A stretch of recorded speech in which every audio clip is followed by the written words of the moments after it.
In the last year of his life, while his shelves groaned with awards and his bank account bulged, he was hell-bent on fixing a fourth railroad, CSX Corp.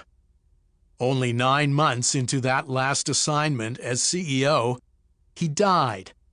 But he had already increased the value of the American railroad by billions of dollars.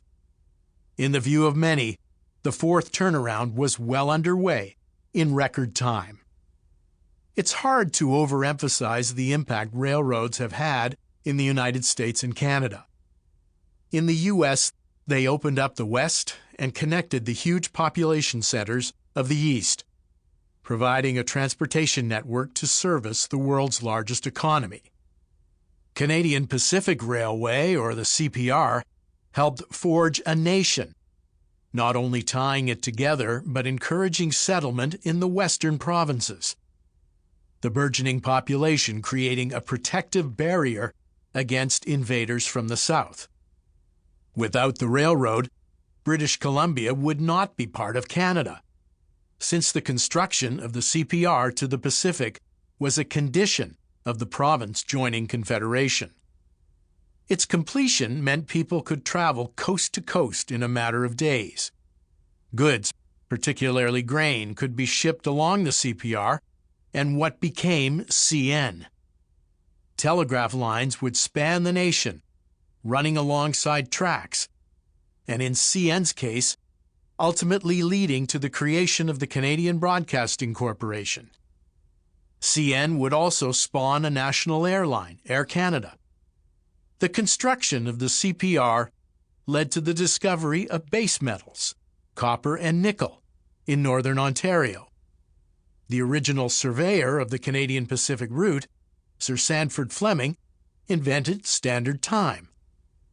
Prior to Fleming's invention, there was no regulation of time zones. The U.S. had 100 of them, with 27 time zones in Michigan alone. The impact of the railroad boom in the late 1800s was akin to the Internet blossoming in the 2000s. In spite of the human toll it took to build North American railroads in the 19th century, in Canada alone, 600 Chinese workers died constructing the railway, and Indigenous communities ceded control of land, an issue that still reverberates today.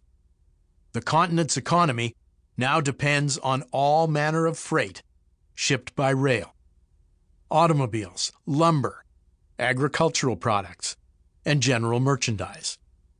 Some of what's shipped is hazardous material, and in the case of oil, highly controversial.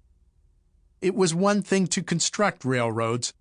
It is quite another to run them profitably in today's hyper-competitive and publicly sensitive business environment. For decades, Hunter Harrison, an American from working-class Memphis, would repeatedly show people how to do it better than anyone else. From LaGuardia Airport, it's a short drive to one of Harrison's estates in the luxuriant rolling hills of Connecticut. A horse farm sits amidst this storybook New England tableau of clapboard churches and cemeteries dating back centuries. Multiple barns dot the manicured landscape. Between facilities in Connecticut and 2 in Florida, at its height, Harrison's Double H farm boasted somewhere between 50 and 60 horses, including retirees. They have been highly competitive on the global show jumping circuit, winners at the Olympics, World Cup, and major Grand Prix. Hunter Harrison didn't do anything by half measure. On May 24, 2016, Harrison's wife of more than 50 years answered the door. Wearing canvas sneakers, Jeannie Harrison has an easy, youthful charm and a welcoming way. Through the main entrance of the home, there's a great room with a commanding stone fireplace and a vaulted ceiling with thick beams. When I visited that day, Hunter Harrison, then still the CEO of CP Rail, looked gaunt, wearing a blue cardigan, a sports shirt, black casual pants, and loafers without socks.